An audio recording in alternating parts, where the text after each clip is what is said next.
Now, as we left the carnival, I noticed this tent glowing yellow a ways off in the woods, and this colored girl's out front, and as we walk, she calls out, she says, "Madam, want to have a few words with you, massa. She says she wants to tell your future."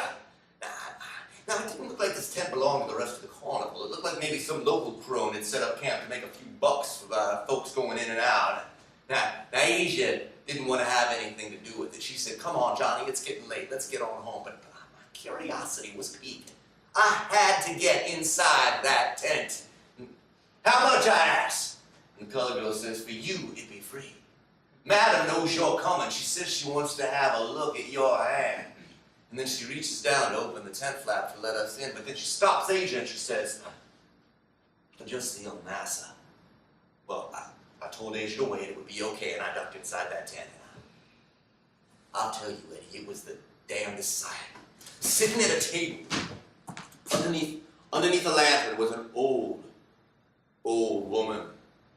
But I swear to you, she had no shadow. I mean, at least none that I could see. And she looks up at me, both eyes thick with milky cataracts, and she says, "Have a seat, boy. I think I got something to tell you."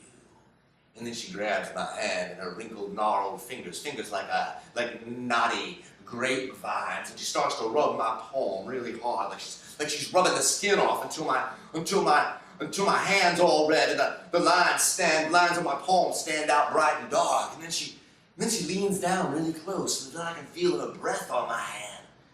Not like she's looking at it so much as smelling it. And then she starts to speak like she's gasping, like she's swallowing air and then belching it back out again. "You got a bad hand here, boy. It's just like I thought. Your lines go crisscrossing every which way. You got a handful of trouble here, boy. You got a handful of sorrow. But you got a handful of love here too, boy.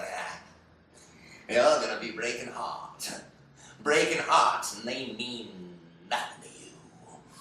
Oh, it's gonna be fast and flat, you got. Death is gonna hound you quick. You're gonna leave many behind you in mourning. Leave many behind you aching in their hearts and their souls for the love they born you. But it's gonna be grand, this life you got. It's gonna be grand, and you are gonna be somebody special. More than your father, and more than your kin. You are gonna be somebody that folks are gonna recollect upon. And if I was still a girl, I'd follow your pretty face all the way to hell." And then she lets go of my hand and she drops her head like she's falling asleep. That was it. I sat there for a minute like a spell was being undone. And then I ducked out of the tent into the night only to find Asia crying. I heard what she said, Johnny. I heard what she said.